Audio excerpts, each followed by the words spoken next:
Hello बच्चों mathematics गुरु के channel में आप सभी बच्चों का, आप सभी प्यारे बच्चों का हार्दिक अभिनंदन। हाँ, अब बच्चों देखो, अपन बच्चों देखो मैथमेटिक्स गुरु के चैनल में आपको फिजिक्स के और मैथ के सारे कंटेंट अवेलेबल हो जाएंगे धीरे धीरे बच्चों, ठीक है।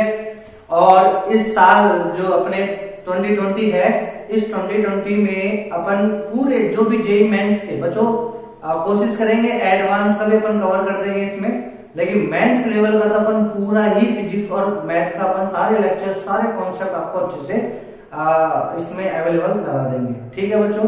ये मैथमेटिक्स गुरु का आप सभी प्यारे बच्चों से वादा रहा, फ्री ऑफ कॉस्ट बच्चों आप पढ़ो। अब बच्चों देखो दूसरी बात, इलेक्ट्रोस्टैटिक पार्ट 1 अपना खत्म हो गया बच्चों, इलेक्ट्रोस्टैटिक पार्ट 2 स्टार्ट हो गया। तो जो बच्चे फिजिक्स की तैयारी जैसे आईआईटी के पॉइंट ऑफ व्यू से करना चाह रहे हैं, ठीक है, बोर्ड के नहीं केवल आईआईटी के लिए, ठीक है बच्चों, IIT, olympiad, JEE mains, NEET, ठीक है बच्चों, तो उनके लिए ये बेस्ट मैथमेटिक्स गुरु का चैनल जो है उनके लिए बेस्ट है, क्योंकि यहाँ पे लेक्चर जो मिल रहे हैं ना बच्चों पूरे सीक्वेंस से मिलेंगे, अच्छे से मिलेंगे, फ्री ऑफ कॉस्ट मिलेंगे, सबसे बड़ी बात ये बच्चों, ठीक है बच्चों। चलो अब लेक्चर नंबर 1 अपन डिस्कस कर चुके थे इलेक्ट्रोस्टैटिक पार्ट 2 का, और उसमें अपन ने बात की थी इलेक्ट्रिक फ्लक्स कैसे अपन निकालते हैं। क्या होता है बच्चों इलेक्ट्रिक फ्लक्स? इलेक्ट्रिक फ्लक्स होता है एक एनर्जी का मेजरमेंट, जो क्या कौन सी एनर्जी का? Electric field. जो इलेक्ट्रिक फील्ड भी क्या होती है? एक वेव होती है, एक तरंगे होती है, और वो वेव कितनी एनर्जी लेके जा रही है। अच्छा, उसका काम क्या होता है वो अपने सिलेबस में नहीं है ना, अपन को बात करनी है। जब आप उसके मेजरमेंट जान लोगे, आईआईटी में सिलेक्शन हो जाएगा, तब जाके आप उसका काम भी देख लेना बच्चों, इलेक्ट्रिक फील्ड की एनर्जी का क्या काम होता है, ठीक है बच्चों। थोड़ा थोड़ा काम तो अपन बता के देंगे, जब मैग्नेटिक फील्ड आएगा तब उसमें ये भी डिस्कस करेंगे मेरे प्यारे बच्चों, ठीक है बच्चों। और बच्चों जब मेरा लेक्चर आप देखते हो उस समय आप एक कॉपी पेन लेके रखा करो बच्चों, वीडियो को पॉज कर दिया करो, और उसके जैसे 10 मिनट का आपने सुना तो 10 मिनट के बाद वीडियो को पॉज करके और उसके ऊपर अच्छे से एक पेपर में अच्छे से नोट्स को लिखना बच्चों, ठीक है बच्चों। चलो अब अपन बात करेंगे, देखो बच्चों लेक्चर नंबर 1 का एक लास्ट क्वेश्चन अपन ने दिया था कि एक चक्ति है r रेडियस की, और उसके अक्ष पर सेंटर से a दूरी पर एक आवेश रखा है q, बिंदुवत आवेश q रखा हुआ है। अब उस q से EFL निकलती है, इलेक्ट्रिक फील्ड लाइन, हिंदी में बोलते हैं विद्युत वल रेखा निकलती है बच्चों। अब अपन को क्या निकालना है? Electric flux. इलेक्ट्रिक फ्लक्स यानी विद्युत फ्लक्स। क्या होता है विद्युत फ्लक्स बच्चों? कि ये जो EFL है यानी विद्युत वल रेखा है, कितनी विद्युत वल रेखा है उस सरफेस से यानी वो चक्ति से गुजरती है, वो सारी संख्याएं मिलके क्या होती है? विद्युत फ्लक्स का निर्माण करती है। अगर मैं पढ़ना चाहूं तो इंग्लिश में अपन बोलेंगे इसको counting of electric field line passing through the surface area. अगर मैं बच्चों वो जाता है इलेक्ट्रिक फ्लक्स। अब बच्चों देखो इलेक्ट्रिक फ्लक्स जो अपना एक क्वेश्चन था, एक चक्ति है, लास्ट क्वेश्चन, ठीक है बच्चों, और इसका ये अक्ष है। अब घड़े में बच्चों, और इसकी रेडियस कितनी है? r, ये चक्ति। अब बच्चों इसके सेंटर से इसके अक्ष पे a दूरी पे, कितनी दूरी पे? a दूरी पे क्या है? एक आवेश रखा हुआ है q। अब इस आवेश q की वजह से क्या निकालना है? इससे निर्गत विद्युत फ्लक्स। अब देखो बच्चों विद्युत फ्लक्स निकालने के लिए मैंने आपको 3 फैक्टर बताए थे, इसको ध्यान से समझना। विद्युत फ्लक्स का मेजरमेंट करने के लिए आपको 3 फैक्टर की आवश्यकता होती है ज्ञात करने के लिए। पहला सोर्स, बच्चों ये सोर्स है ना, तो electric field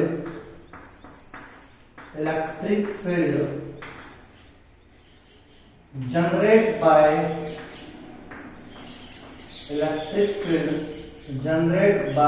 a source, electric field generated by a source at every point on given surface,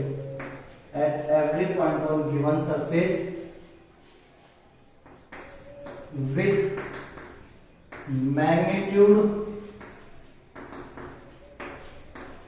as well as direction। ये बहुत इंपॉर्टेंट चीज है बच्चों। देखो ये लाइन आपको कहीं नहीं मिलेगी, मैथेजिक्स गुरु के चैनल पे मिलेगी। अच्छा देखो ये केवल अपन जितनी भी अपन ये कॉन्सेप्ट ले रहे हैं, ये कई प्रकार के क्वेश्चन कर करके फिर अपन ने ये माल मसाला निकाला है बच्चों, ठीक है। अब देखो बच्चों इसका मतलब क्या है कि जो सोर्स है ना, एक सोर्स, और इस सोर्स से जो विद्युत बल रेखाएं निकल रही है, वो विद्युत बल रेखाएं इस सरफेस से पास करेगी। जब सरफेस से पास करेगी तो इस सरफेस के हर एक पॉइंट पे इलेक्ट्रिक फील्ड जनरेट होगा। अब वो हर एक पॉइंट पे इलेक्ट्रिक फील्ड अलग अलग है कि एक दिशा में है कि दिशा समान है, परिमाण अलग अलग है। अगर मैं बच्चों समझ रहे ना, तो वो इंफॉर्मेशन आपको आनी चाहिए। यदि वो नहीं आ रही तो आप नहीं कर पाओगे क्वेश्चन को। पहले चीज समझाया बच्चों कि सोर्स की वजह से सरफेस के हर पॉइंट पे इलेक्ट्रिक फील्ड कैसा है, उसका बिहेवियर कैसा है, उसका मैग्नीट्यूड कितना है, उसकी दिशा कहां पे है, ये आपको मालूम होना चाहिए। उसके बाद अपना दिमाग आगे काम करेगा, आगे सोचेगा बच्चों, ठीक है बच्चों। तो पहली चीज अपन इसकी वजह से देखते हैं। तो बच्चों ये जो रिंग है, इस रिंग का फ्रंट व्यू मैं आपको दिखाऊं तो आप ऐसे देखिए, ऐसे, ठीक है बच्चों। यानी इस रिंग को जैसे मैं आपको बताऊं, ये जो रिंग है बच्चों आर रेडियस की, ये ऐसे, ठीक है बच्चों ये, और एक्सिस, इसका एक्सिस की तरह आपकी तरफ, और यदि ये ऐसे रखी होती तो एक्सिस ये रहा। तो ऐसे जब ऐसे रखी हुई है, आप इधर से देख लो साइड व्यू से, तो ये आपको ऐसे दिख रही है। अरे गेट में पढ़ बच्चों, चलो अब ये रिंग नहीं बच्चों, चक्की, ये आपका डिस्क, और इसे हिंदी में बोलते हैं चक्की। इसकी रेडियस कितनी है मेरे प्यारे बच्चों? इसकी रेडियस है आर, इसकी रेडियस है आर। अब बच्चों देखो इसके हर एक पॉइंट पे, तो यहां से अक्ष, ये जो अक्ष है, अक्ष भी बना देता हूं मैं, इसको थोड़ा तिरछा बनाना पड़ेगा बच्चों, अक्ष ऐसे, तो ये होगा इसका अक्ष,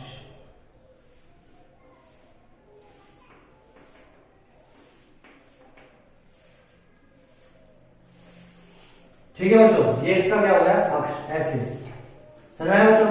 और इसके सेंटर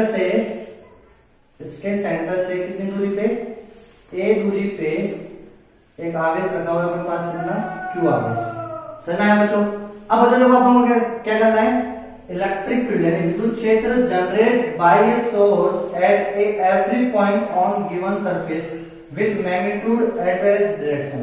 यानी इस क्यू की वजह से इस चक्ति, यानी ये चक्ति नुमा जो सरफेस है, इसके हर एक पॉइंट पे इलेक्ट्रिक फील्ड की नॉलेज अपन को आनी चाहिए। तो बच्चों मैंने सेंटर पे ही देखा, तो सेंटर पे इलेक्ट्रिक फील्ड कितना है, K Q upon A square, के Q upon A square, simple सा सेंटर पे।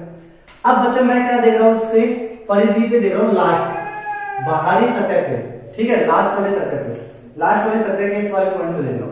तो इस वाले पॉइंट पे जब मैं देखूंगा तो बोलो बच्चों मुझे क्या करना है, नीला लेता हूँ ना चौक।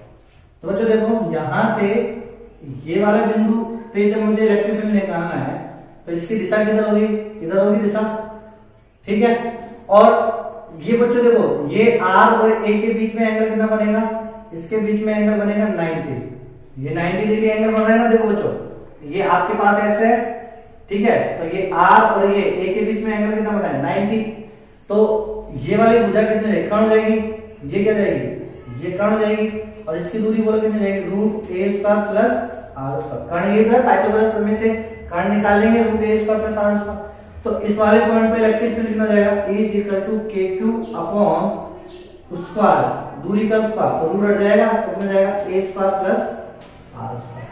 समझ में आया बच्चों? इसका मतलब इसके इस पॉइंट पे K Q by a square, और इसके इस पॉइंट पे K Q by a square plus are square. तो जो सोर्स की वजह से इस सरफेस के हर पॉइंट पे इलेक्ट्रिक फील्ड वेरी करेगा। देखो बच्चों जब आप यहाँ पे निकालोगे, इस पॉइंट पे निकालोगे, इस Q की वजह से पता लगाएगा, इस पे लगाया, इस पे लगाया, इस पे लगाया, और इस पे कितना आएगा KQ by A square plus R square. तो अब अपन को ये नॉलेज पता लगे। और दिशा किधर आएगी इलेक्ट्रिक फील्ड की, इस वाले पॉइंट पे इलेक्ट्रिक फील्ड की दिशा ऐसे जाएगी, देखो क्यों यहाँ पे रखा है ना, तो ऐसे, ठीक है, इस वाले पॉइंट पे ऐसे, इस पे ऐसे, समझ में आया बच्चों? तो इलेक्ट्रिक फील्ड की दिशा भी अलग अलग हो जाएगी। चलो अब बच्चों देखो एक चीज अपन को ये पता लग गया है लेकिन कि गुरुजी जो परिधि पे एक पर्टिकुलर, देखो आर रेडियस पे गए तो आर रेडियस पे स्थित जो एक अपने पास रिंग मान लो, क्या मान लो, एक रिंग या एक आउटर मोस्ट पॉइंट मान लो, या आउटर मोस्ट पॉइंट है ना, लास्ट की परिधि, सर्कमफ्रेंस। तो इस सर्कमफ्रेंस पे स्थित प्रत्येक बिंदु पर इलेक्ट्रिक फील्ड समान होगा, मैग्नीट्यूड में समान है, दिशा में अलग होगा। नहीं समझ आया बच्चों? देखो भाई इस वाली परिधि पे जितने भी पॉइंट है इन सभी पॉइंटों पे इलेक्ट्रिक फील्ड की वैल्यू क्या होगी, समान होगी। अच्छा जहां पे इलेक्ट्रिक फील्ड अलग होगा इससे, लेकिन इस पे जब अपन यहां से कितनी दूरी है, एक्स दूरी की जब अपन एक परिधि ले लेंगे ऐसे, तो इस परिधि पे स्थित प्रत्येक बिंदु पे इलेक्ट्रिक फील्ड की वैल्यू कितनी हो जाएगी, KQ by A square plus x square. इस वाले पॉइंट पे कितनी हो जाएगी, KQ by A square plus K X square. अब मैग्नीट्यूड कितना होगा, KQ by A square plus x square होगा, और दिशा अलग होगी लेकिन मैग्नीट्यूड सबका क्या हो जाएगा, समान। तो अब अपन को एक चीज मालूम चल गया कि इलेक्ट्रिक फील्ड हर पॉइंट पे अलग अलग है, लेकिन सेंटर से एक पर्टिकुलर रिंग अपन काटते हैं एक रेडियस की, तो उसके हर एक पॉइंट पे इलेक्ट्रिक फील्ड समान आता है। तो ऐसे करके कितनी रेडियस कट जाएगी, मतलब कितनी रिंग कटेगी, अनंत रिंग, जीरो से लेके, अनंत कहां से, जीरो से लेके आर दूरी तक, ऐसे कितनी रिंग काट सकते हैं अपन, अनंत रिंग काट सकते हैं, और अनंत रिंगों के हर एक परिधि पे इलेक्ट्रिक फील्ड समान होता है। समझ आया बच्चों? तो अब इस प्रकार अपन को ये कॉन्सेप्ट पता लग गया, पहला चीज। तो समाकलन भी अपन इसी प्रकार करेंगे, ठीक है बच्चों? चलो दूसरा पॉइंट क्या मालूम होना चाहिए अपन को, दूसरा point area, surface area, surface area, how much, कितना सरफेस एरिया है, ठीक है बच्चों? और किसके, ये सरफेस एरिया कौन सा लेना है, surface area corresponding to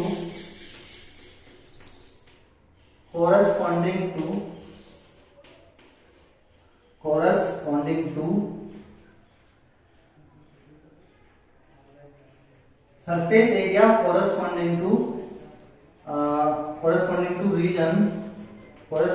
region in which every point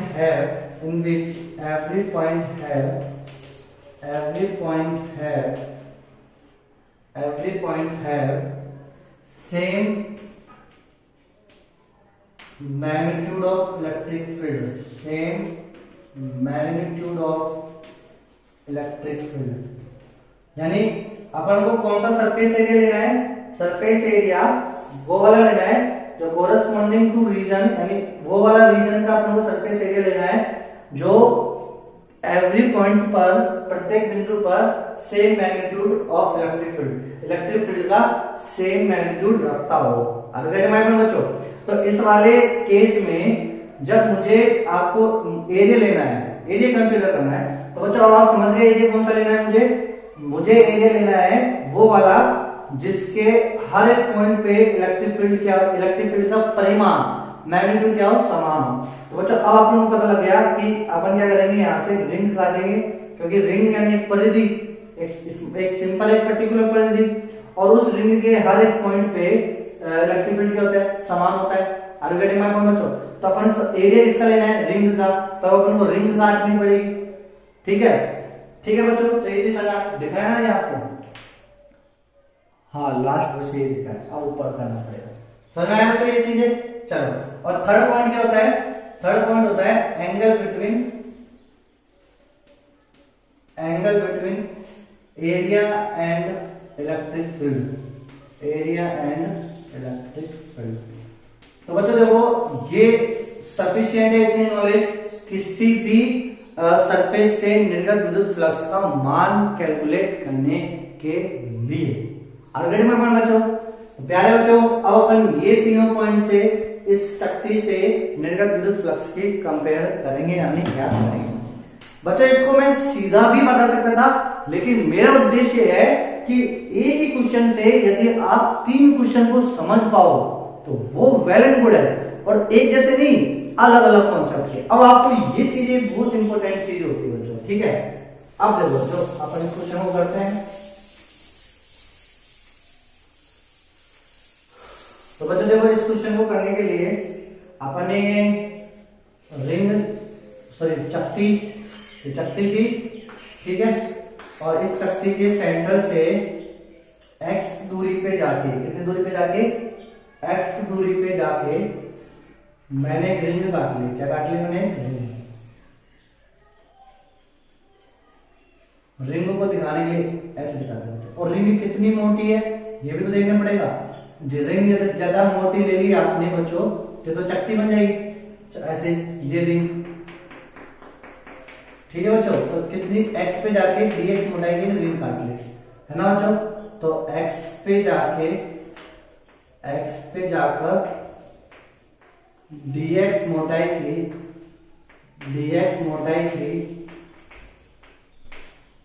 एक वलय यानी रिंग लेते हैं, जिसके प्रत्येक बिंदु पर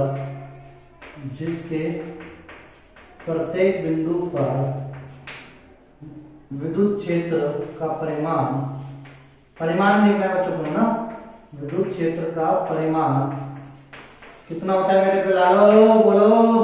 तो E इक्वल टू कितना है इसके, तो ये दूरी कितनी थी a x, तो कर्ण कितना जाएगा, देखो बच्चों ये x ये ना इतना, इसमें दिखाओ, तो ये रहा x, ठीक है।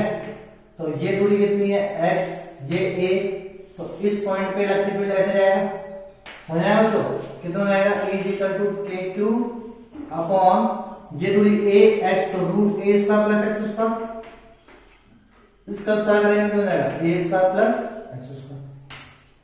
तो बच्चों जिसके प्रत्येक बिंदु में विद्युत क्षेत्र का परिमाण कितना है KQ बटे a square plus x square, समझ आया बच्चों। इसके हर एक पॉइंट पे यहाँ पे हर एक पॉइंट पे इतना ही होगा। चलो पहला पॉइंट आ गया, ठीक है। दूसरा पॉइंट क्या है, एरिया लेना है। अच्छा बच्चों अब आप क्या करना, मैं आपको सजेस्ट करूंगा कि आप पहले पॉइंट से पहले आप दूसरा पॉइंट ढूंढो। जब दूसरा पॉइंट आप ढूंढ लोगे, दूसरा पॉइंट क्या था, in which every point have same magnitude of electric field. तो दूसरा पॉइंट के अकॉर्डिंग अपन ने रिंग सेलेक्ट कर लिया, ठीक है। और ये वाली बात आपको समझ में आनी चाहिए, पहला पॉइंट ये सिंपल इन्फॉर्मेशन, यानी इस दूसरे पॉइंट से ही सारा काम निकल रहा है। तो अपन ने वो वाला रीजन में ले लिया, यानी अपन को चकती कैसे, मतलब अल्पांश कैसे लेना है, अल्पांश अपन को इस प्रकार लेना है दूसरे पॉइंट के अकॉर्डिंग। अब इसका अपन को एरिया लेना है, तो जो कल्पित वाला है इसका एरिया लेना है। तो एरिया A इक्वल टू बोलो, परिधि कितनी है इसकी 2πr, और सॉरी 2πx, रेडियस x है ना 2πx, और मोटाई कितनी है इसकी dx। तो ये हो गया इसका एरिया, समझ में आया बच्चों। इस वाले का एरिया कितना हो गया 2πx into dx। कई बच्चे लिखेंगे पाई स्क्वायर, अरे पाई स्क्वायर चकती का होता है, वलय का नहीं। रिंग का एरिया क्या होता है, उसकी परिधि इनटू उसकी मोटाई। इसको काट लो ना, अरे एक रिंग होती है आपकी रिंग सेरेमनी, तो वो रिंग को आप ऐसे तोड़ के सीधी कर लो। अब उसका एरिया लिखना है, तो उसकी टोटल लंबाई इनटू उसकी मोटाई। टोटल लंबाई उसकी परिधि के बराबर होगी 2πr, मोटाई उसकी dx। समझ आया बच्चों। चलो 2 पॉइंट आ गए। तीसरा पॉइंट अपन को निकालना है एंगल, क्या निकालना है एंगल, दिशा देखनी है बच्चों।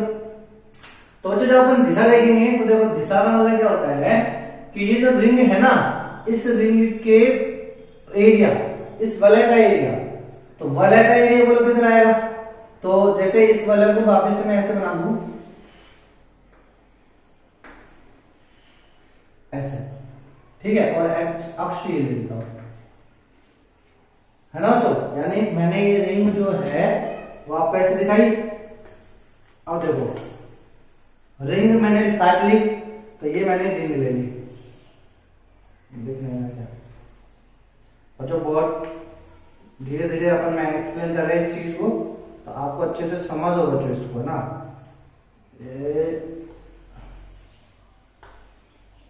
ये देंगे बच्चों,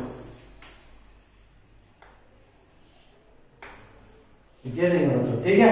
अब इस रिंग के इस वाले पॉइंट पे इलेक्ट्रिक फील्ड की दिशा इधर होगी, इधर होगी, इलेक्ट्रिक फील्ड की दिशा इधर है बच्चों, ऐसे ऐसे देखो, यहां से देखो तो ऐसे।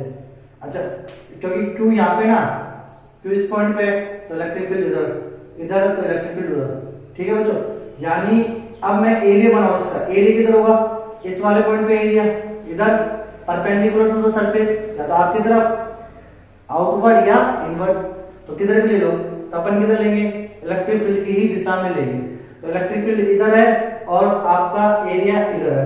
इस वाले पॉइंट पे एरिया देखो, चौक से दिखाऊं मैं तो एरिया आपका ये है, देखो बच्चों इमेजिन करना, एरिया आपका ये ना, ठीक है, एरिया की, और ये तो रखो कैमरा,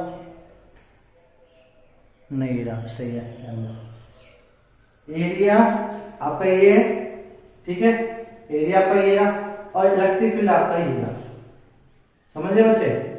अब देखो आप इसको ऐसे करके चलो, देखो ये पर्टिकुलर पॉइंट पे, इस वाले पॉइंट पे एरिया ये रहा और इलेक्ट्रिक फील्ड इधर आया, ठीक है बच्चों, ऐसे। अब देखो इसको ऐसे लेके आओ, ऐसे लेके आओ, ऐसे लेके आओ, ऐसे लेके आओ, ऐसे लेके आओ, ऐसे लेके आओ, ऐसे लेके आओ, तो हमेशा एंगल कितना बन रहा है इसमें? थीटा। एरिया से, एरिया और इलेक्ट्रिक फील्ड के बीच में एंगल कितना बन रहा है? थीटा। बच्चों देखो, समझ में आया ना बच्चों? ये इसका एरिया, एरिया वेक्टर इधर है और ई इधर, ऐसे इस वाले पर्टिकुलर पॉइंट पे। अब इस वाले पे निकालना है तो ऐसे, इस वाले पे निकालना है ये रहा, इस वाले पे ये रहा, इस वाले पे ये, ठीक है बच्चों। तो एंगल कितना है? थीटा। तो एरिया इसमें दिखा दूं मैं, ई ये रहा इस वाले पॉइंट पे और डी ए ये रहा, इसका छोटा सा वाला एरिया जो ए है, ठीक है। तो डी ए माने तो क्योंकि अपन ने क्या माना है? वलय मानी ना, एक वलय, तो डी ए या ए जो भी आपको मानना है मान लो, ठीक है बच्चों, ठीक है। तो अब इसमें एंगल कितना जाएगा? थीटा, ठीक है बच्चों। तो एंगल कितना हो गया? थीटा। अच्छा, ये एंगल थीटा है, ये एंगल कितना जाएगा? थीटा। समझ आया बच्चों? देखो इस वाले इलेक्ट्रिक फील्ड से ये लाइन समांतर है, ये लाइन इसके समांतर है, तो हमेशा एंगल थीटा। चलो तो एंगल थीटा हो गया। तो अब इस एंगल के अपन, अब देखो अपन को फाई लिखना है, तो फाई एंगल की बात हो गई, ठीक है, एंगल की बात हो गई, ठीक है। समझ आया बच्चों? एंगल की बात हो गई। अब देखो अपन को क्या निकालना है? फ्लक्स। तो फ्लक्स निकालना है तो किससे निर्गत? इस वाले से निर्गत फ्लक्स। तो बच्चों देखो अब अपन को फ्लक्स निकालना क्या है? टोटल शक्ति से, टोटल शक्ति से, लेकिन आगे पर निकाल किससे रहे हैं? केवल इस वलय से, केवल इस वलय से निर्गत। तो ये क्या हुआ है? छोटा सा, तो D phi is equal to क्या लिखोगे? ई इंटू ए, यानी डी ए जो भी है आपको, देखो अपन लिखते तो इसको ऐसे E vector dot D A vector, ठीक है। फ्लक्स को ऐसे लिखते हैं अपन, छोटा सा इस वलय का, तो D phi is equal to E D A cos theta, ये लिखोगे बच्चों, वेक्टर को ओपन करोगे, D phi is equal to E की वैल्यू कितनी है? K Q upon A square plus K X square, D A की वैल्यू कितनी है? 2 pi X into D X. अच्छा, कोस थीटा कैसे निकालोगे बोलो? आधार बटे कर्ण, आधार कितना है? ए, और कर्ण कितना है? Root A square plus x square. Already मालूम बच्चों, तो जी समझ आए। चलो अब डी फाई इक्वल टू कितना जाएगा? के Q 2 pi A, K Q 2 pi A X D X बटे root A square plus x square. Simple समाकलन होगा बच्चों। तो ये तो छोटे से के रिंग के कारण आ गए, अपन को टोटल निकालना है, तो टोटल 5t इक्वल टू क्या करोगे? d5। सुना है बच्चों? टोटल के कारण। अब ये टोटल कहां से कहां? तो देखो 5t इक्वल टू d5 के लिए रखो, d5 में क्या है? स्मॉल dx, छोटी छोटी dx, और x कहां से कहां तक जुड़ेगा, 0 से लेके कहां तक चलेगा, r तक चलेगा, समाकलन। ठीक है बच्चों, तो देखो dx को तो ये रखो, बाकी सबको बाहर निकालो, तो x वाले टर्म को मेरे को बाकी सबको बाहर निकालो, k क्यूब 2 पाई a बटे बस कुछ है ही नहीं इसमें, इंटीग्रेशन x dx बटे a स्क्वायर। अच्छा बच्चों देखो ये कितना हो जाएगा, ये गलती कर दी मैंने, ये a square plus x square power 1 है और ये आधी है तो कितनी हो जाएगी 3 बटे 2, तो ये यहाँ हो जाएगी a square plus x square की पावर 3 बटे 2। ठीक है बच्चों, और कहां से कहां तक वैल्यू रखने को, 0 से लेके r तक। अब गेट माय पॉइंट बच्चों, अब देखो बच्चों k की वैल्यू क्या होती है, k की वैल्यू अपन जानते हैं 1/4 पाई एप्सिलॉन नॉट, ये होती है k की वैल्यू। ठीक है, और 2 पाई लिख देंगे यहाँ पे 2 पाई, तो बच्चों पाई से पाई कट जाएगा, 2 से 2 बढ़ जाएगा, तो 1/2 एप्सिलॉन नॉट, तो 5t की वैल्यू बना जाएगा qa बटे 2 एप्सिलॉन नॉट। ठीक है बच्चों, अब इसका इंटीग्रेशन करेंगे 0 से लेके r x dx बटे a square plus x square की पावर 3/2। कितना टाइम होगा बच्चों, देखो एक क्वेश्चन को एक्सप्लेन करने में है ना। अब इसका इंटीग्रेशन करेंगे बच्चों, तो इसका इंटीग्रेशन कर सकते हो, बोलो बच्चों इसका इंटीग्रेशन, तो मैथ वाले बच्चे तो आराम से इसका इंटीग्रेशन कर ही सकते हैं। क्या करोगे, देखो बच्चों किसको क्या मानोगे आप, इस a square plus x square को, देखो ऊपर x है ना, ऊपर x इसलिए, तो बच्चों देखो मैं लिखता हूं 0 से लेके r x dx बटे a square plus x square की पावर 3/2। इसका मुझे क्या करना है, इंटीग्रेशन। ठीक है बच्चों, तो इसका जब इंटीग्रेशन करेंगे अपन, तो माना नीचे वाली टर्मिनोलॉजी, यानी माना a square plus x square को क्या मान लिया मैंने, t स्क्वायर मान लिया, क्या मान लिया बच्चों, t स्क्वायर। अब इसका अपन डिफरेंशिएशन करेंगे x का और t का। ठीक है, तो x का t के सामने करेंगे तो 0 हो जाएगा, x स्क्वायर करेंगे तो हो जाएगा 2x dx is equal to t square करेंगे तो हो जाएगा 2t dt, 2 से 2 बढ़ गया, तो x dx की जगह क्या लिखूंगा मैं, t dt।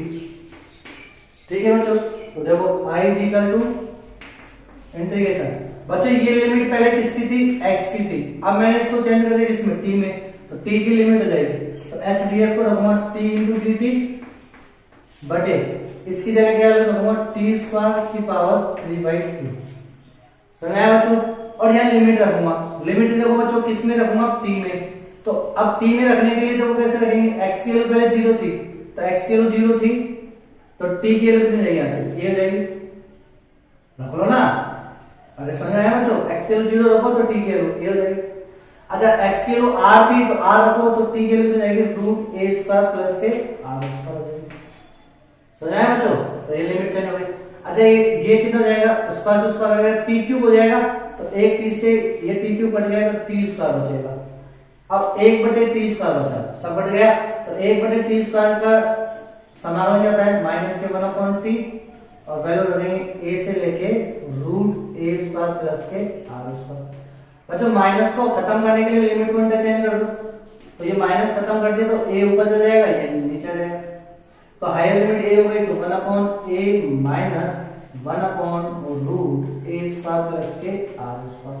तो ये इंटीग्रेशन, इसका इंटीग्रेशन की वैल्यू ये आ रही है।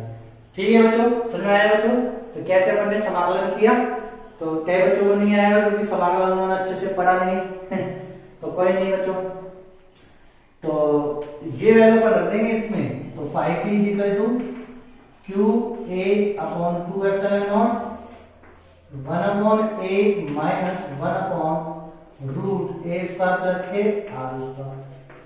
अब बच्चों इस a को अंदर भेज दो, तो जब इस a को अंदर भेजा अपन ने तो कट जाएगा ये, तो 5t इज इक्वल टू कितना जाएगा, q/2 एप्सिलॉन नॉट, और a इधर अंदर चला जाएगा तो 1 माइनस a बटे root a square plus r square. बहुत इंपॉर्टेंट रिजल्ट आया बच्चों ये, ये बहुत इंपॉर्टेंट रिजल्ट आया।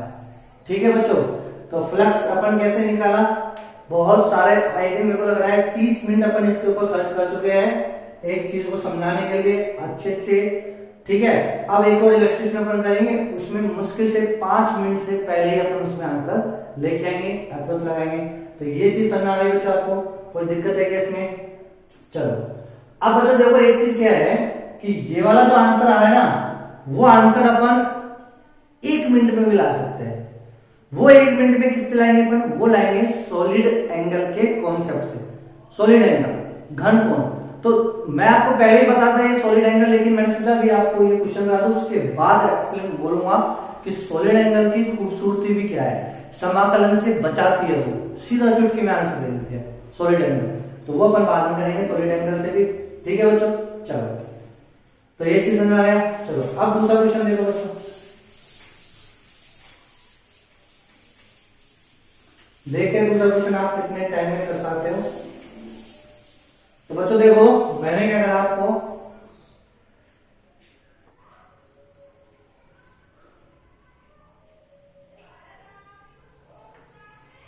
सिलेंडर है बच्चों, और ये सिलेंडर के लंबाई जो है वो है L, इसमें लंबाई है इसकी L।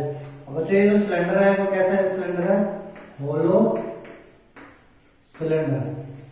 कैसा सिलेंडर है बच्चों? ये होलो सिलेंडर। ठीक है, होलो सिलेंडर ना। और इसका जो अक्ष है बच्चों, ये इसका अक्ष है, ये अक्ष है। ठीक है बच्चों, और इसके आधार की त्रिज्या आपको दे रखी है R, आधार की त्रिज्या दे रखी है R, और L/2 दूरी पे एक बिंदु बतावित रखा है Q। ठीक है, होलो सिलेंडर कैसी है? ये सरफेस कैसी है बच्चों इसकी? दोनों, ये वाली सरफेस और ये वाली सरफेस ओपन सरफेस है। ठीक है, ठीक है बच्चों। अब आपसे पूछा गया है find out the electric flux, find out the electric flux, find out the electric flux through.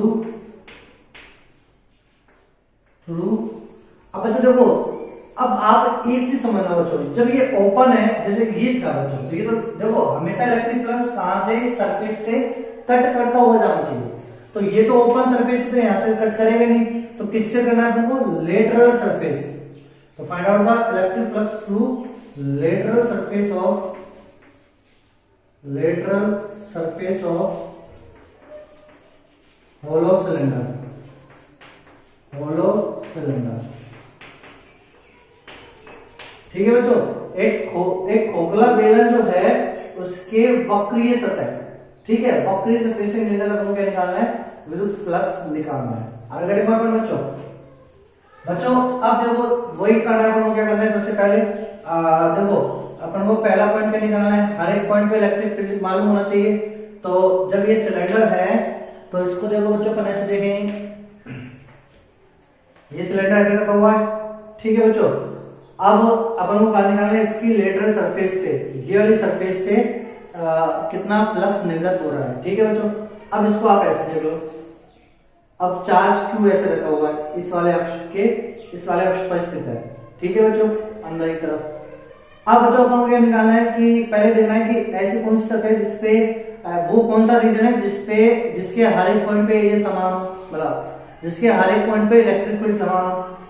तो बच्चों देखो ये वही बन गई रिंग। वापिस से देखो इस Q की वजह से इस रिंग पे electric field K by A R square, बाहर की तरफ K by R square, K by R square, तो सब जगह समान है बच्चों। ठीक है, तो यानी अपन क्या करेंगे? वही बच्चों x पे जाके dx मोटाई की क्या काट ली बच्चों? मैंने एक रिंग ले ली। ठीक है, और इसकी त्रिज्या कितनी है? वही R, त्रिज्या समान होगी, वही सेम। आगे बच्चों, और इस वलय के हर एक पॉइंट पे इलेक्ट्रिक फील्ड क्या होगा? समान। कितना होगा? E = KQ upon R square plus x square, या x स्क्वायर प्लस R। एक ही बात है, इतनी चीज समझ आ गई बच्चों। चलो अब बच्चों देखो, अब अपन को क्या करना है कि ये जो रिंग है ना, पहले वाले केस में तो क्या था? पहले इस वाले केस में जो रिंग थी इसका जब मुझे एरिया लेना है, देखो बच्चों, एरिया इसमें भी एरिया कितना जाएगा, एरिया जाएगा इस रिंग का कितना, वो वाला रीजन लेना है जिसका जिसके हर एक पॉइंट पे इलेक्ट्रिक फील्ड क्या हो, समान हो, तो वो वाला एरिया यानी रिंग का एरिया मतलब कितना जाएगा 2 पाई r इनटू dx। पहले वाले केस में क्या आई थी 2 पाई x इनटू dx है क्योंकि x वेरी कर रहा था, इसमें x नहीं कह रहा क्योंकि त्रिज्या इसकी समान है। अब तीसरा पॉइंट क्या था, दिशा का, थीटा का। बच्चों इसमें देखो, इसमें क्या था, इस वाले केस में जब ये चक्की को मैं ऐसे करूं तो ये जो रिंग बनी, ठीक है बच्चों, सरफेस क्या है, ये हमेशा एरिया क्या होता है perpendicular to the surface, area हमेशा कहां है परपेंडिकुलर टू द सरफेस, तो इसके परपेंडिकुलर बोलो तो ये सतह है और इसके परपेंडिकुलर एरिया किधर आएगा, इधर या तो आपकी तरफ या इनवर्ट, तो ये ना, और इलेक्ट्रिक फील्ड किधर आएगा ऐसे, तो ये एंगल बनाता इस प्रकार, समझाया बच्चों, ऐसे ऐसे बनाना है इलेक्ट्रिक फील्ड और एरिया। अब इसको घुमाते चलो एक पर्टिकुलर पॉइंट से, ऑलरेडी मैं बोल बच्चों। अब इसमें लेकिन क्या होगा बच्चों, इसमें जो आपके पास फ्लक्स निर्गत है वो फ्लक्स कहां से निर्गत है, ये फ्लक्स है सरफेस के, तो एरिया हमेशा क्या लेना है, एरिया आपको लेना है परपेंडिकुलर टू सरफेस, तो इस वाली रिंग में एरिया किधर जाएगा, ऊपर की तरफ, समझाया। अरे सतह कहां है, ऊपर है ना, सतह से निर्गत ऊपर की तरफ, तो एरिया ये रहा, और डी ए किधर है इसका, ए ई किधर है, ई ये रहा इलेक्ट्रिक फील्ड, तो ये एंगल थीटा हो गया, समझाया बच्चों, ऐसे ऐसे ये ऐसे बन गया, ठीक है बच्चों। अब इसको एक पर्टिकुलर पॉइंट, यानी ये मेरे मान लीजिए कोई पॉइंट है क्यू, तो अब यहां से ऐसे करते चलो, इसको घुमाते चलो, ठीक है बच्चों, समझ आया ये एंगल कैसे लिया मैंने। इसमें कंफ्यूजन मत होना, इसमें डी ऐसे तो लिया था क्योंकि इसकी सरफेस ही थी परपेंडिकुलर सरफेस, इसकी सरफेस क्या है ऊपर की तरफ, फ्लक्स अपन को ऊपर से निकालना है ना, अरे फ्लक्स मतलब ऐसे कोई जाना है इलेक्ट्रिक फील्ड लाइन पासिंग या क्रॉसेस थ्रू द सरफेस, तो सरफेस ऊपर है, इधर तो है ही नहीं, इसका होल है, समझ आया बच्चों। तो बोलो एंगल cos थीटा, तो ये डी हो जाएगा और ई का एंगल, अच्छा बच्चों ये एंगल थीटा है तो ये एंगल भी कितना जाएगा थीटा, ये एंगल कितना जाएगा थीटा, तो बोलो डी फाई इक्वल टू कितना जाएगा। तो बस बच्चों ये समझाने के लिए देखो अपन ने ये इलस्ट्रेशन लिया था, कई बच्चों को ये मालूम नहीं था डी ऊपर क्यों लिया था, है ना बच्चों। चलो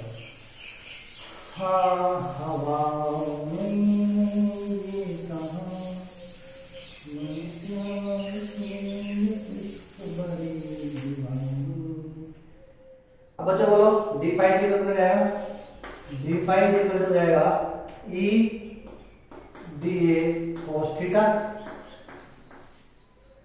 ई की वैल्यू बोलो कितनी है मेरे बालों को, के क्यू बटे r square plus x square, D A की वैल्यू बोलो कितनी है 2 pi r into D x.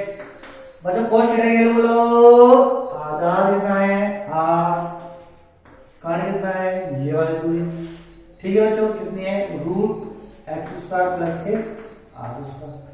अब बच्चों देखो 2 पाई के की value 4 pi epsilon not 1/4 pi epsilon not, तो 2 तो ये जाएगा 2 एप्सिलॉन नॉट, क्या बचा यहाँ q और क्या बचा r, ठीक है, और r कितना हो गया r स्क्वायर हो गया, और क्या बचेगा dx बचेगा बटे हो गया ना सबका पोस्टमार्टम, और ये जाएगा r square plus x square की पावर 3/2, ठीक है बच्चों। तो ये हो गया मेरे पास d5। अब मुझे कंप्लीट फाइन निकालना है तो इंटीग्रेशन कर दूंगा इसका टोटल। अब मुझे टोटल देखो, अब ये क्या है dx इसके अंदर है, बाकी सभी कांस्टेंट है, इसको बाहर निकालो, तो q r square upon 2 epsilon not.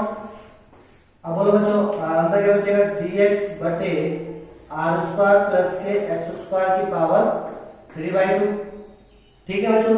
अब बोलो अपन को dx कहां से लेना है, x कहां से लेना है यहां से, तो l सेंटर पे ही है तो इतना चलेंगे l/2, पहले इस दिशा में चलेंगे तो प्लस के l/2, फिर इधर चलेंगे, अब दिशा चेंज हो गई तो माइनस के l/2, तो कहां से कहां लोअर लिमिट से हाई लिमिट, तो माइनस l/2 से प्लस l/2। अब इससे इंटीग्रेशन बच्चों आप कर सकते हो, कैसे करोगे बोलो बोलो बोलो बोलो बोलो बोलो बोलो बोलो बोलो बोलो बच्चों, x की जगह क्या रखोगे r tan थीटा रख देना, 1 + tan square theta sec square theta. चलो करके बता देता हूं मैं आपको, कहां पे रखूं यहाँ पे, चलो बच्चों देखो आर स्क्वायर माना एक्स इज इक्वल टू क्या माना मैंने, r tan theta. X is equal क्या माना, आर टेन थीटा। तो बोलो समाकलन करेंगे तो इसका एक्स का डीएक्स आर टेन थीटा कितना जाएगा बच्चों, अवकलन। तो एक्स का डीएक्स अवकलन करेंगे आर टेन थीटा का कितना जाएगा, sec square theta d theta. आगे बढ़े बात बच्चों, चलो लिमिट भी रख लो चाहे आप, तो लिमिट की वैल्यू रख लेना या फिर अपन सीधा भी इसको कर सकते हैं। ठीक है बच्चों, समझ में आया ये चीज है। तो देखो कर ही देते हैं, चलो इसको खत्म। हाँ तो कितना आया बच्चों ये, Q R square upon 2 epsilon naught. ठीक है बच्चों, तो लिमिट के रख देंगे अपन बाद में, अपन dx की जगह रखेंगे r sec square theta into d theta, ये जाएगा बच्चों। ठीक है, और यहाँ पे r square tan square theta, तो r स्क्वायर बाहर जाएगा तो कितना जाएगा, r क्यूब हो जाएगा। देखो r स्क्वायर बाहर लेंगे, स्क्वायर से स्क्वायर r क्यूब बचेगा, और 1 प्लस tan स्क्वायर थीटा क्या होता है बच्चों, sec स्क्वायर थीटा, तो ये जाएगा sec क्यूब थीटा। समझ आया बच्चों, तो ये जाएगा Q R square upon 2 epsilon not.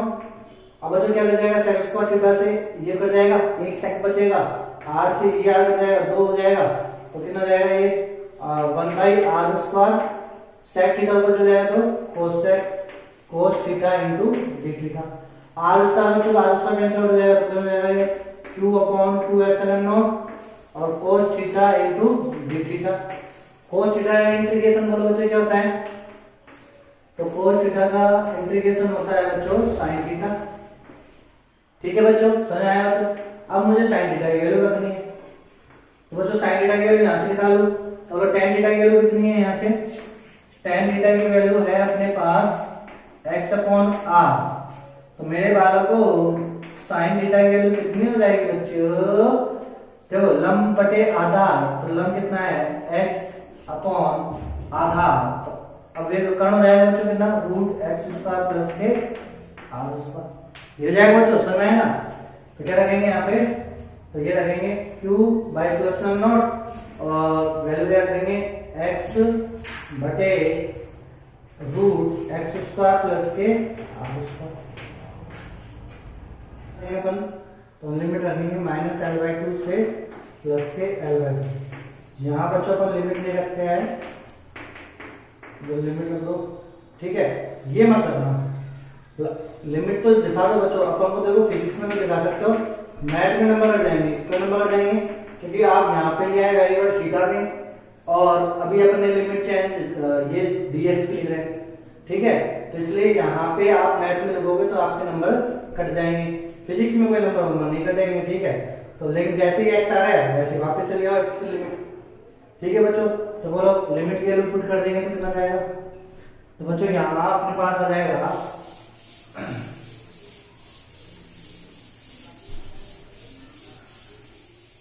बोलो बच्चों कितना आ जाएगा, q अपॉन 2 एप्सिलॉन नॉट। ठीक है, उच्च सीमा यानी l बाई 2 बटे रूट l बाई 2 का स्क्वायर यानी l स्क्वायर बटे 4 प्लस r स्क्वायर, ये होगा बच्चों। फिर माइनस लोअर लिमिट, तो माइनस के l बाई 2 बटे रूट माइनस का स्क्वायर आएंगे कोई l square by 4 plus K r square. ठीक है बच्चों, तो कितना हो जाएगा ये q अपॉन 2 एप्सिलॉन नॉट। बच्चों देखो l by 2 minus minus plus, तो ये कितना हो जाएगा, ये 2 बार जाएगा, तो यहाँ लिखेंगे इनटू 2 l बाई 2 बटे रूट l स्क्वायर प्लस के 4 r स्क्वायर।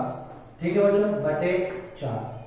अब घड़े पर बच्चों 2 से 2 कट जाएगा, 4 रूट से बाहर आएगा, ऊपर 2 चल जाएगा, तो q अपॉन 2 एप्सिलॉन नॉट, ये 4 रूट से बाहर आके ऊपर चल जाएगा 2 l बटे रूट l स्क्वायर प्लस के 4r स्क्वायर, तो 2 से 2 बढ़ गया, तो q upon epsilon not l बटे रूट l स्क्वायर प्लस के 4r स्क्वायर। तो ये आ गया अपने पास क्या, फाइव टोटल किससे, वक्रीय सतह से निर्गत कुल विद्युत फ्लक्स का मान, ये आंसर आ रहा है। ठीक है बच्चों, तो समझ में आएगी चीजें। मैंने क्या बोला कि -L/2 यहाँ पे मत रखना, किसमें, गणित के समाकलन में। क्यों? क्योंकि जब तक आप लिमिट के वेरिएबल को चेंज नहीं करते हो, जैसे आपने ये तो किसके सापेक्ष मतलब थीटा के सापेक्ष, और ये वैल्यू किसकी है, एक्स की है, और ये किसका, थीटा, तो इसको भी आप थीटा के रेस्पेक्ट में लोगे। लेकिन मैंने नहीं लिखा, मैंने यहाँ पे लिया है लास्ट में। अब एक्स आ गया तो लिमिट भी लिया उसकी। ठीक है बच्चों, सुना है? चलो, तो ये होगा अपने बच्चों आज इलेक्ट्रोस्टैटिक के विद्युत फ्लक्स।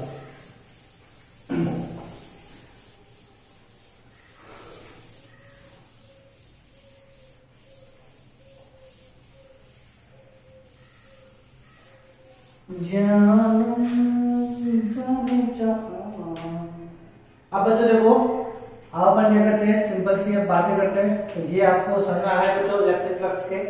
चलो अब देखो बच्चों, मैंने क्या करा, मैंने बच्चों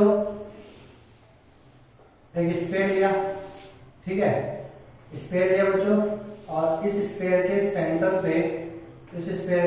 पे क्या रख दिया, क्यू बिंदु पर आवेश रख दिया क्यू।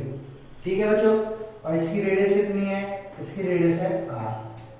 और बच्चों अब हम क्या निकालना है, इस सरफेस से निर्गत विद्युत फ्लक्स कितना होगा। ठीक है, तो विद्युत फ्लक्स कितना होगा, तो बच्चों देखो क्या करना है अपन को, सबसे पहले अपन को देखना है वो वाला एरिया देखना है, या वो वाला सरफेस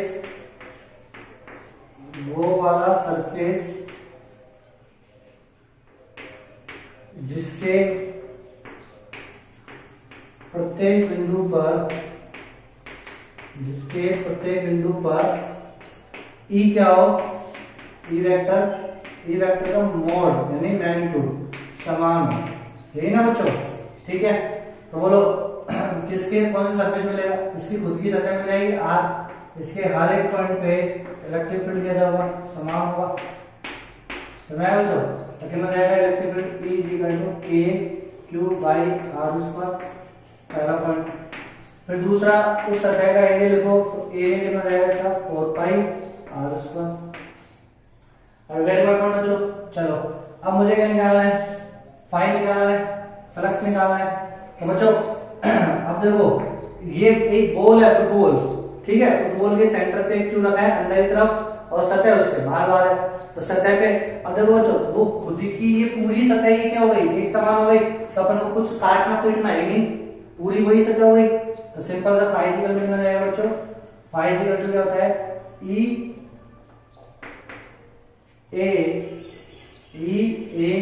cos थीटा एंगल।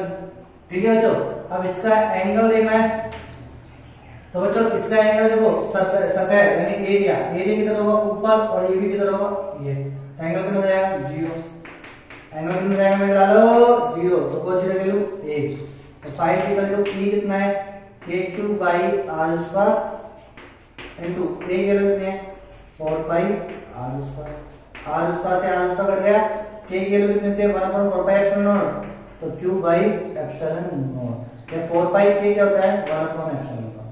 ठीक है बच्चों, तो बोलो टोटल फ्लक्स कितना जाएगा, तो फाई t कितना है, Q/ε0। अरे यार जी, ये तो बहुत ही इंटरेस्टिंग है बच्चों। देखो मैंने कुछ समाकलन नहीं किया, सीधे ही लिखा, तो मैंने आपको ये चीज बता दिया कि समाकलन कब करना है, समाकलन कब नहीं करना है। अच्छा, समाकलन हमेशा कर सकते हो, ये भी वैलिड है। अब मैं इसमें भी समाकलन कर सकता हूँ, इसको भी समाकलन नहीं कर सकता हूँ, लेकिन ये वाला केस कब लगता है, ये वाला केस केवल कब लगेगा, जब आपके पास जिस सतह से निर्गत फ्लक्स पूछा है, उस सतह के हर एक पॉइंट पे इलेक्ट्रिक फील्ड क्या हो, समान हो, तब आप सिंपल ये लागू। अरे बच्चों समझ में आया? चलो आप समाकलन से कर सकते हैं, क्या कर सकते हो, कैसे, मान लो देखो, अब आपको नहीं मालूम किसी को कि इस सतह के हर एक पॉइंट से इस सतह के हर एक पॉइंट से निर्गत, या इस सतह के हर एक पॉइंट पे इलेक्ट्रिक फील्ड समान है, ये आपको नहीं मालूम बच्चों। ठीक है बेटू, आपको नहीं मालूम, तब आप क्या करोगे, एक छोटा सा एरिया ले लो, मतलब ऐसे बच्चों, ये ऐसे आएगा, देखो ऐसे, फुटबॉल का एक हल्का सा काटोगे तो ऐसे दिखेगा ना आपको, इस टाइप में। ठीक है, वहां बैठ सकते हो आप आराम से।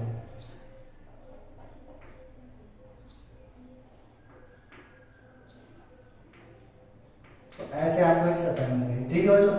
अब इस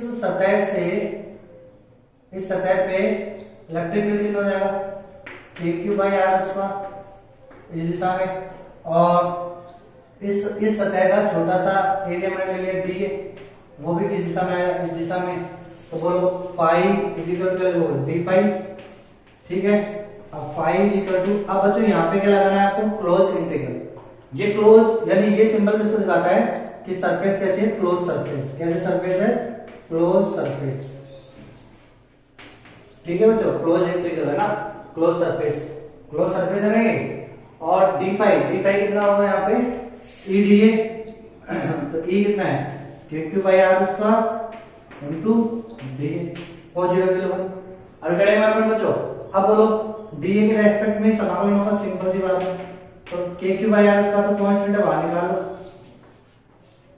इनटू DA। अब भी तो आपको पता चला, तो किसी बच्चे को नहीं मालूम था जब तक उसने याद किया, अब उसको फिर मालूम चला कि यार ये तो समान है, बाहर निकाल, ठीक है। ऐसा समान होती तो बाहर नहीं निकालते इसको। अब यहाँ पे बोलो बच्चों DA, तो ये कौन सी सरफेस है, ये वाली सरफेस है गोला, तो गोले का एरिया कितना होता है, 4 पाई आर स्क्वायर। तो 5 equal to KQ upon r square into 4 pi r square. तो मान दिया है वापस। समझ आया बच्चों, तो ये चीज समझ आया, हो गया, कह दिया उन्होंने, हो गया, ओके कर दिया उन्होंने कर दिया क्या, क्या दिक्कत आई, 1 मिनट दो, 1 सेकंड लगाया उन्होंने, सही करने में से है। हां निकालो और काउंटर किया और काउंटर टाइप का दबाया और फाइनल दबाया, लेवल साफ हो गया। ये बच्चों ने छेड़ दिया, बच्चों ने ये खत्म करो। अच्छा वो तुम्हारा था वो बदलता है, इसके बदले काय पड़ी चलो बढ़िया, ठीक है बच्चों। चलो तो अब देखो बच्चों, अपन इसमें क्या क्या पॉइंट अपन को याद रखना है वो देखो बच्चों।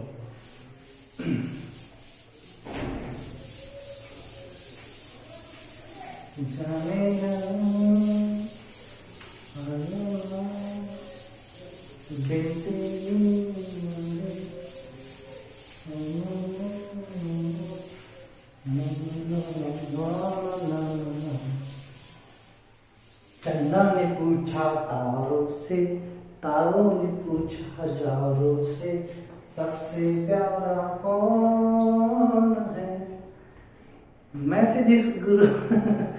बच्चा देखो, ये देखो अब इसमें अपन इम्पोर्टेंट चीजें क्या रखेंगे कि जो आपके पास ये क्यू आवेश है, पहले मान लो आर रेडियस की फुटबॉल थी, अब मैंने बड़ी फुटबॉल ले ली 2r रेडियस, कितने रेडियस की ले ली, 2r रेडियस की मैंने फुटबॉल ले ली, ठीक है बच्चों। अब मुझे चेक करना है कि बताओ इससे निर्गत फ्लक्स कितना होगा, तो बच्चों इससे निर्गत फ्लक्स भी अब कितना हो जाएगा, 2/ε0, क्योंकि ये क्या है, independent of r, independent of r, independent of r। अब कहते हैं बच्चों, हो हाँ इंडिपेंडेंट ऑफ r, जी ये बात सही कह रहे हो आप। चलो फिर मैंने आपको बोला बच्चों कि कोई आपको ये दे दे कि एक क्लोज सरफेस है, कोई भी आपको बोल दिया कि क्लोज सरफेस है और उससे निर्गत विद्युत फ्लक्स फाई कितना है, Q/ε0। तो जब आप ये आपको किसने दे दिया, तो आप इसको देख के बता सकते हो क्या, इसको देख के बता सकते हो कि वो क्लोज सरफेस गोला ही था, स्फीयर ही था, क्या बता सकते हो क्या, नहीं। इसका मतलब क्लोज सरफेस कैसी भी हो, कोई भी हो, कैसी भी हो, कोई भी क्लोज सरफेस हो, उससे निर्गत फ्लक्स हमेशा क्या होगा, Q/ε0 होगा। ऑलरेडी मालूम बच्चों, तो ये बहुत खूबसूरती का कॉन्सेप्ट अपने सामने आया कि सरफेस कैसी भी हो, क्लोज हो, कैसी भी आकृति हो, लेकिन होनी चाहिए क्लोज। तो एक बंद आकृति से निर्गत कुल विद्युत फ्लक्स का मान कितना होता है, मिला लो Q/ε0 होता है। कितना होता है, Q/ε0, ठीक है बच्चों। तो ये इंपॉर्टेंट चीज है, अपन ने बात करी। चलो बच्चों, अब बच्चों देखो, अब हम बात करेंगे किसकी, कि जब ये आवेश हो बाहर स्थित हो, ये आवेश अब अंदर स्थित है, अब मान लो ये आवेश बाहर है, क्लोज सरफेस के बाहर स्थित है, तब क्या होगा, तो देखो बच्चों ये समझ में आएगा, कैसी भी आकृति हो, तो बंद आकृति कैसी भी हो, उससे निर्गत विद्युत फ्लक्स का मान कितना होगा, Q/ε0, यानी उसके अंदर जो आगे से वो बटे एप्सिलॉन नॉट। यदि यहाँ माइनस होता तो क्या लगाते हैं, minus K Q by epsilon naught, sign के साथ लिखना है आपको। ठीक है बच्चों। हाँ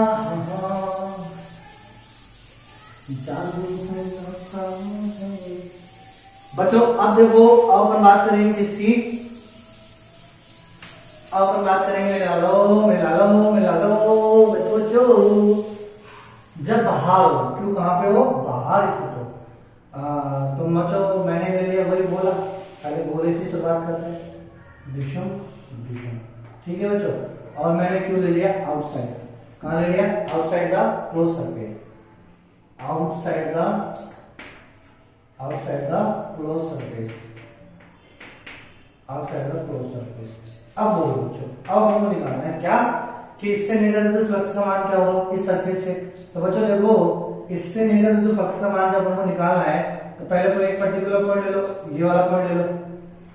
जब भी आपको क्लोज सरफेस का मान निकालना है तो आपको वो वाला पॉइंट देखना है जहां पे इलेक्ट्रिक फील्ड क्या हो, समान। तो बच्चों देखो, इस वाले पॉइंट पे जब अपन बात करेंगे तो अब ये दूरी सेंटर से नापी जाएगी बच्चों। कहां से नापी जाएगी, इसके क्लोज सरफेस के केंद्र बिंदु से ये वाली दूरी अपन लेंगे। ठीक है बच्चों, तो ये दूरी अपन को देगा कि मान लो आर है, कितनी है, आर, और ये कितनी है, कैपिटल आर। ठीक है, तो ये कितनी हो जाएगी बच्चों, ये हो जाएगी आर माइनस के स्मॉल आर, ये हो जाएगी बच्चों, ये वाली दूरी। ठीक है, तो इस वाली दूरी, अब लेकिन ये वाली दूरी कितनी होगी, क्या बता सकते हो क्या बच्चों, ये वाली दूरी कितनी होगी, नहीं बता सकते ना। तो ये वाली दूरी नहीं बता सकते, तो मैंने बोल दिया लैम्डा। क्या बोल दिया, लैम्डा। अब बच्चों ये पता है कि इससे जितना अपन इधर गए हैं उतना ही जब अपन इधर आएंगे लैम्डा सेम चाप करेंगे, जितना एंगल ये घूमे उतना ही एंगल ये घूमेंगे, तो यहाँ पे इलेक्ट्रिक फील्ड समान होगा। ऐसे होगा कि नहीं होगा बच्चों। अब बच्चों देखो, आप ये देखो, ये स्फीयर है, सर्किल नहीं है, ये स्फीयर है, तो ये ऐसे दिखेगा आपको इधर की तरफ, जैसे गोल है ना, गोल। अरे बच्चों ये गोल है, देखो ये ऐसे मान लो, ये ऐसे गोल है, ऐसे आपको दिख रही है, ये ऐसे गोल है। ठीक है बच्चों, ये वाला ये दिखेगा आपको। अब क्यू यहाँ पे है। ठीक है बच्चों, अब इस क्यू से ये वाली दूरी तो आपको मालूम चल गई, चलो आर माइनस ए है।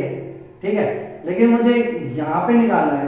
तो बच्चों अब आप देखो कि अपन को मालूम नहीं, लेकिन ये मालूम है कि इस वाले एरिया पे, मतलब ये पूरी सतह पे, ये पूरी सतह पे जो एरिया, जो विद्युत क्षेत्र होगा ऊपर, उतना ही किधर होगा, नीचे। समझाया बच्चों, यानी इस रेफरेंस लाइन से, ये रेफरेंस लाइन से ऊपर जो इलेक्ट्रिक फील्ड होगा इस क्यू से, उतना ही किधर होगा, नीचे। समझाया बच्चों, जितना ऊपर होगा उतना ही किधर होगा, नीचे होगा। सेम काम। तो समझ में आया चीजें, तो अपन ने एरिया ये वाला लिया। चलो पहले चीज तो जाना। अब बताओ बच्चों, मुझे क्या करना है, इसका इलेक्ट्रिक फील्ड ई, तो बोलो इसका ई किधर आएगा, इधर आएगा, कितना आएगा, के क्यू बाई लैम्डा स्क्वायर आएगा। अच्छा, इसका ए किधर आएगा, इस वाली सतह पे ए, तो ए किधर होता है, परपेंडिकुलर सरफेस, तो परपेंडिकुलर टू सरफेस यानी, तो ये तो आपको मालूम है। क्या मालूम है कि जब मुझे एक वृत्त पे या एक गोले पे लंब खींचना है, क्या खींचना है, मुझे लंब खींचना है, तो वो लाइन कहां से गुजरेगी, केंद्र से होके गुजरेगी। सर्किल में मैंने आपको ये चीजें सिखा दी है बच्चों, या 10वीं क्लास में भी आप ये चीजें जानते हो। तो बच्चों ये 90 है, ये कुछ एंगल है, तो ये कितना होगा, 90 प्लस कुछ समथिंग। और गेटिंग माय पॉइंट बच्चों। अब इसी प्रकार से बच्चों मैं यहां से ये वाला सेम, जितना ये है उतना ही पार्ट इधर का होगा सिमेट्रिक से। अब बच्चों इसका एरिया बोलो, यहां से इसका सरफेस इधर होगा, तो ये एंगल कितना था, उतने एंगल ये होगा थीटा। तो ये तो था 90 प्लस थीटा, और ये है थीटा। समझाया बच्चों। तो यहां से जब हम फ्लक्स निकालेंगे तो ये फ्लक्स तो आएगा अपने पास phi is equal to E A cos 90 plus theta, same परिमाण। और इधर से जब अपन निकालेंगे फाई इज इक्वल टू, तो ये आएगा ई ए कोस थीटा, सेम उतना ही परिमाण का। ठीक है बच्चों, तो कोस 90 प्लस थीटा कितना रहता है बच्चों, कोस 90 प्लस थीटा हो जाएगा माइनस के, अपन को ई ए के बीच में एंगल लेना ना, हाँ बच्चों ठीक है, तो कितना जाएगा ये माइनस के ई ए साइन थीटा, और ये कितना जाएगा बच्चों ई ए कोस थीटा। बच्चों जब इनको जोड़ेंगे तो कितना जाएगा ये कैंसिल आउट हो जाएगा, इतने वाले वैल्यू के लिए कैंसिल आउट हो जाएगा। इसका मतलब अपन क्या बोलेंगे कि ये जब कोई आवेश बाहर रखा हुआ है तो जितनी लाइंस क्लोज, जितनी ईएफएल सरफेस में एंटर करेगी उतनी ही ईएफएल सरफेस से क्या निकलेगी, बाहर निकलेगी। तो अंदर ईएफएल कट करेगी क्या, नहीं, तो कितना हो जाएगा, 0। समझ आया बच्चों, कैसे समझाना चाहता हूं मैं आपको। तो यदि ये सारी कहानी नहीं समझ में आई तो आप ये रखो कि एक बिंदुवत आवेश यदि क्लोज सरफेस के बाहर है, एक बिंदुवत आवेश क्लोज सरफेस के बाहर है तो उस क्लोज सरफेस से निर्गत विद्युत फ्लक्स की वैल्यू कितनी हो जाएगी, 0 हो जाएगी। क्यों हो जाएगी 0?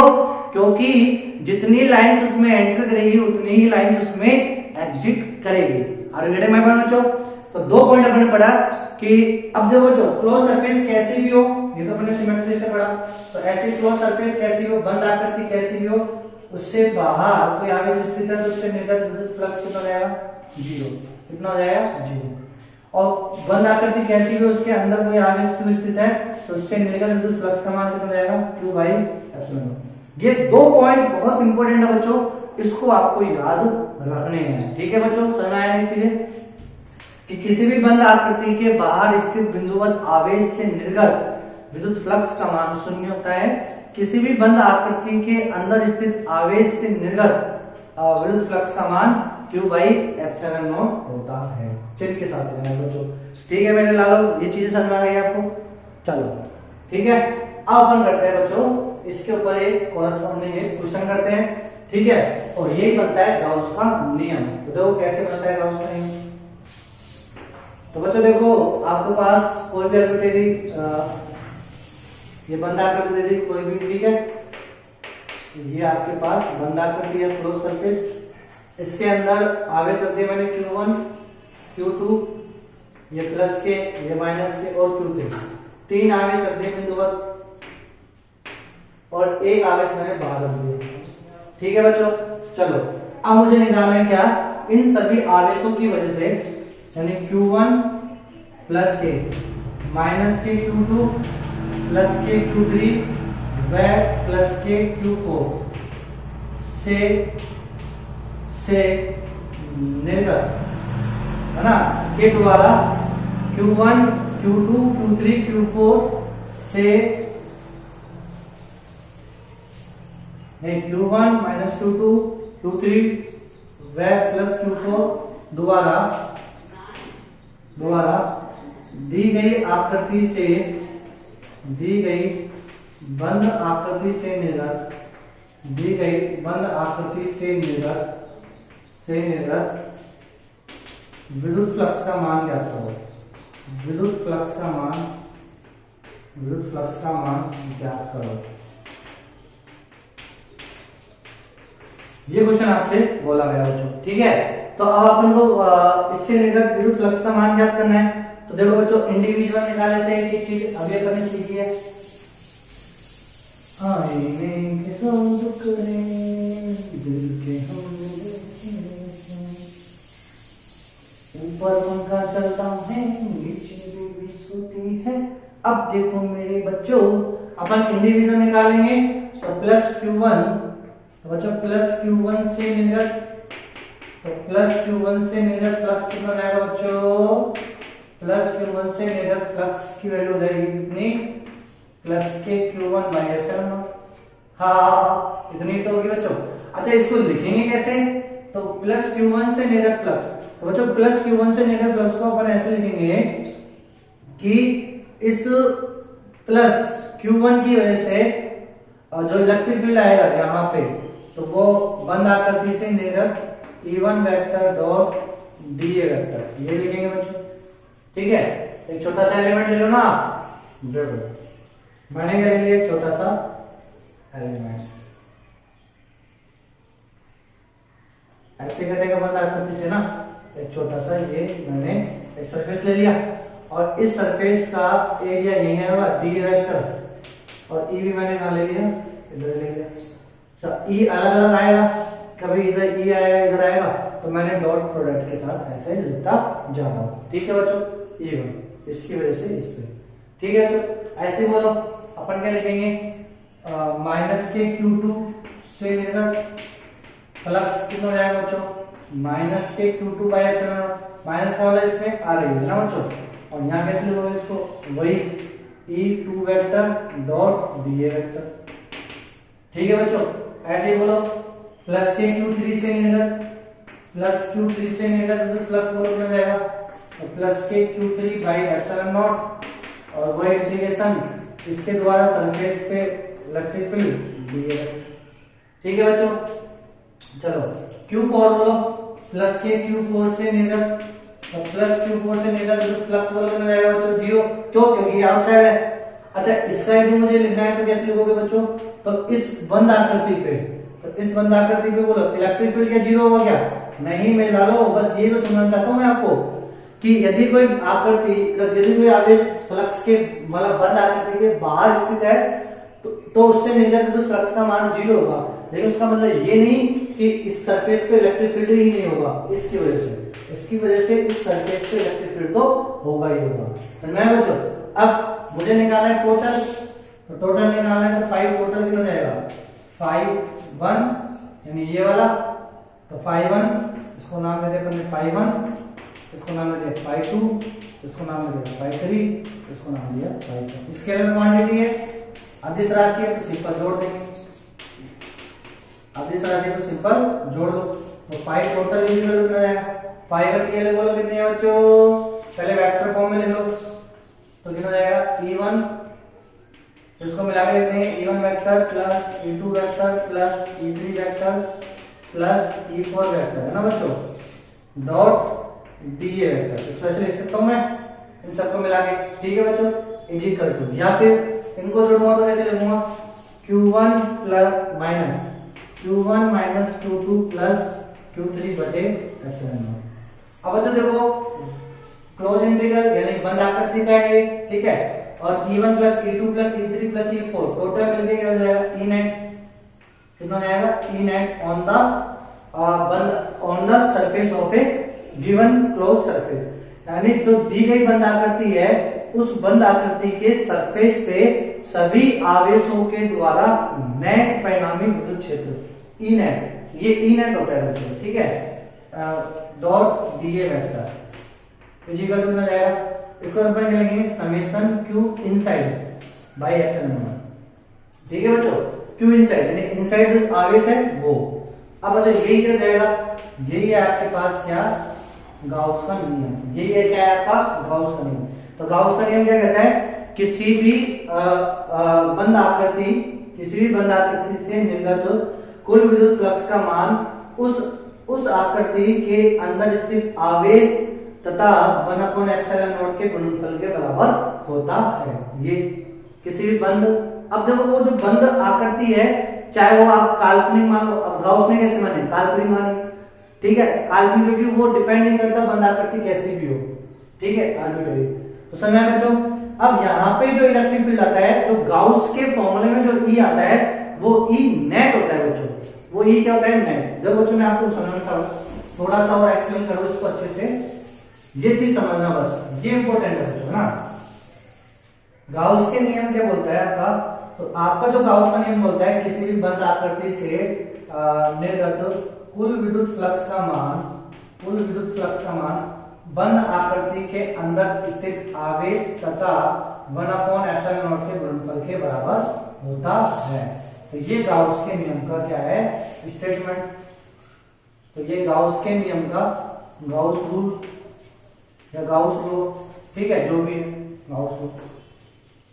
तो गाउस लॉ क्या बोलता है ये, लेकिन अब बच्चों ध्यान रखना, गाउस लॉ में जो ई होता है ना वो ई नहीं होता, वो क्या होता है, ई नेट होता है। क्या होता है वो, ई नेट। ई नेट क्या होता है, all the charges either inside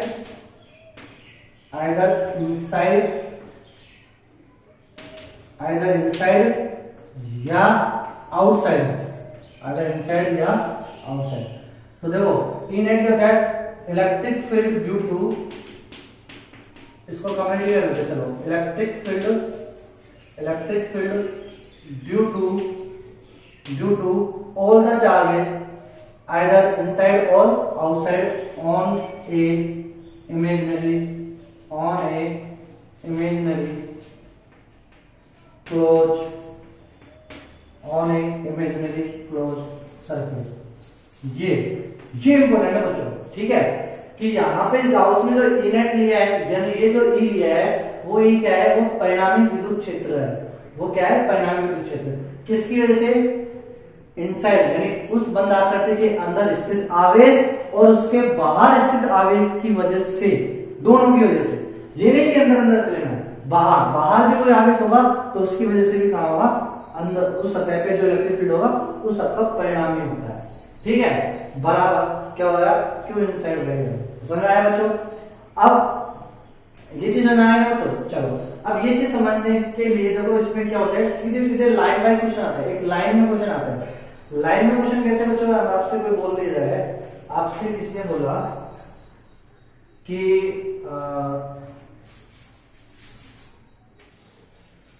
देखो आपसे एक क्वेश्चन बोला गया कि फाइव नेट, क्या बोला गया, if 5 total is equal to 0, that means electric field on a surface everywhere, so electric field on a everywhere surface is 0, is it true। यानी आपको क्या स्टेटमेंट दिया कि यदि टोटल फ्लक्स 0 है तो इसका मतलब ये है कि उस सरफेस की सतह पर विद्युत क्षेत्र का मान 0 होगा, है ट्रू या गलत, ट्रू या फॉल्स। तो बच्चों ये स्टेटमेंट क्या हो जाएगा, फॉल्स। ये बिल्कुल सही नहीं है कि यदि IT 0 है, किसी बंद आकृति से निर्गत तो कुल फ्लक्स का मान 0 है, तो इसका ये मतलब नहीं कि उस सरफेस पे इलेक्ट्रिक फील्ड का मान 0 ही होगा। क्यों बच्चों, तो देखो आप क्लियर देख पा रहे हो इस वजह से, ठीक है। तो E net DA is equal to ये, ठीक है बच्चों। तो यहाँ पे देखो अपने पास इस 5-4 की वजह से इस सरफेस पे जो इलेक्ट्रिक फील्ड लगेंगे तो लगेंगे E4 vector dot DA vector, और यहाँ क्या है 0, इसकी वजह से पर्टिकुलर की वजह से। तो फ्लक्स 0 है, क्या इलेक्ट्रिक फील्ड 0 हो गया, नहीं मेरे लालो, ऐसा बिल्कुल नहीं होगा, ठीक है बच्चों। अब इसके ऊपर अपन सम कपल ऑफ क्वेश्चन करेंगे, तो वो अपन बच्चों नेक्स्ट लेक्चर में बात करेंगे, लेक्चर नंबर 3 में। तो आज के लिए इतना ही काफी है, अच्छे से पढ़ना है।